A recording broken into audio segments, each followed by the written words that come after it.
Again, hi mga katabang, this is the part 2 sa mo ang long rides. So pag humana mo dito sa Hills View, diri na pud mi sa Overview Bukidnon. So first time yun ako makaadto sa Bukidnon mga katabang, and first time pud nako naingon ani kalayo ang biyahe.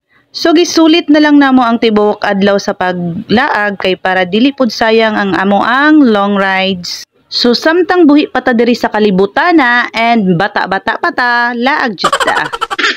Pero mas nindot jud og daghan mo mag-rides mga katabang kay hastang lingawa.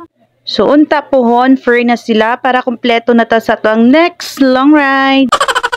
So pag-abot na mo dinhiya, nakita day namo ni ang ashtray nga lami, charing. So ako nang gitabo nag-emoji kay parental guidance na mga katabang.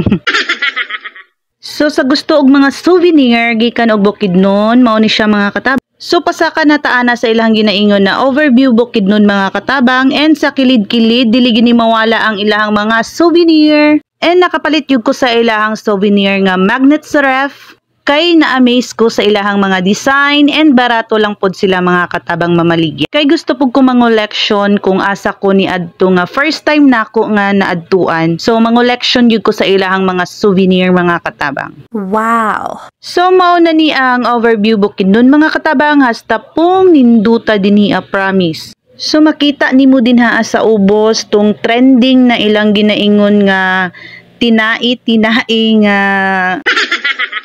dalan. So daghan kay mga riders din ha nangagi, and lami kay sila tan-awon mga katabang. So same lang gid ni sila sa Hills View mga katabang, na pwede siya diri apang the barkads and family. Maka peace of mind po dinhi ang mga katabang. So unsa pay gihulat ninyo mga katabang, arat na, charing.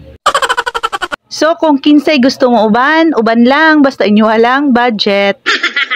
So kung kinsa tong nahibalan nga nindot nga place mga katabang, comment down below mga katabang kay para matry na mo og adto. Basta makaya lang sa tuang budget mga katabang, okay kaayo, charing. So yun lang mga katabang, bye! Thank you for watching!